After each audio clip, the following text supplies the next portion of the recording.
Comme le temps nous est compté, je vous propose de parler sans plus attendre du 9e festival des contes, la Charrette aux Merveilles. Claude Bonnard, bonjour. Bonjour. Vous êtes donc, comme je le disais tout à l'heure, le co-organisateur de ce festival qui a lieu en ce moment un peu partout, je crois, dans le canton de Morlaix. Et je lisais sur votre site internet que vous avez décidé, il y a à peu près 8 ans, je crois, parce que vous avez démarré en 2004, de créer ce festival pour réhabiliter et remettre au goût du jour le conte. Vous aviez vraiment l'impression que c'était un peu has-been, obsolète ?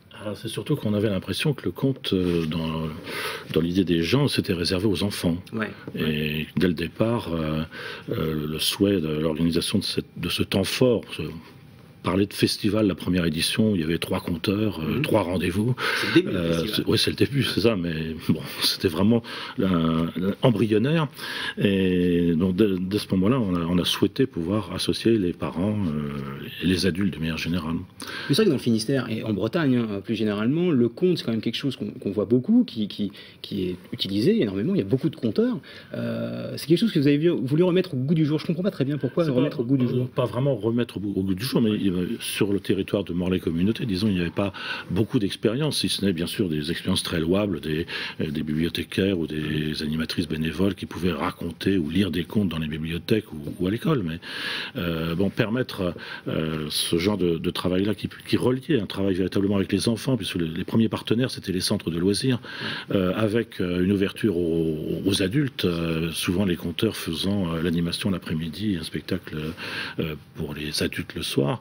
Bon, c'était ça qu'on voulait remettre un peu en avant. Alors, 3 conteurs au départ, vous disiez. Aujourd'hui, on est quasiment une dizaine, il y en a plusieurs. Est-ce que vous pouvez nous expliquer un petit peu et nous dire quelles sont les personnes qu'on va pouvoir voir? Bien sûr.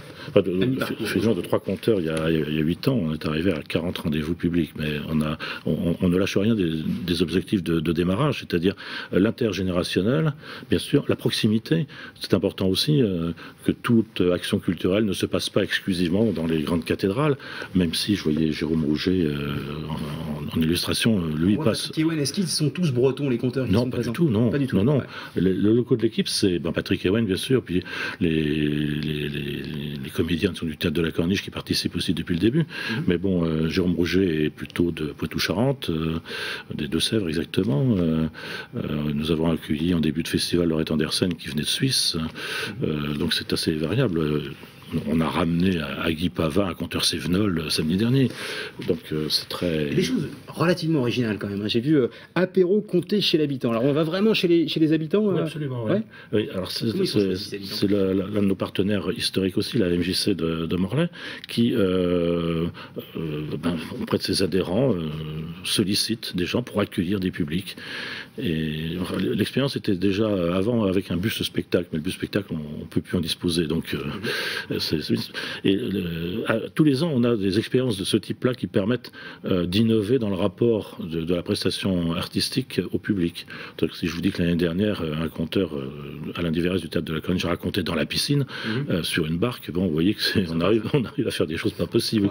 Il renouvelle l'expérience d'ailleurs cette année, mais pas dans la piscine. À redécouvrir peut-être, alors après mardi, parce que demain, je crois que c'est férié, comme pour tout le monde, quasiment.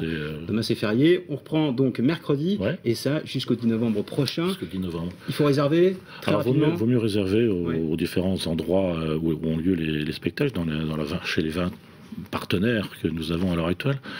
Je sais pas, peut-être pour avoir tout le programme, on a le site internet, un blog http://charretteaumerveilles tout-attaché.over-blog.com. Très bien. Et on finira là-dessus. Je suis désolé. On n'a pas beaucoup de temps, comme j'ai dit. Le temps est compté, comme les comptes. Merci beaucoup.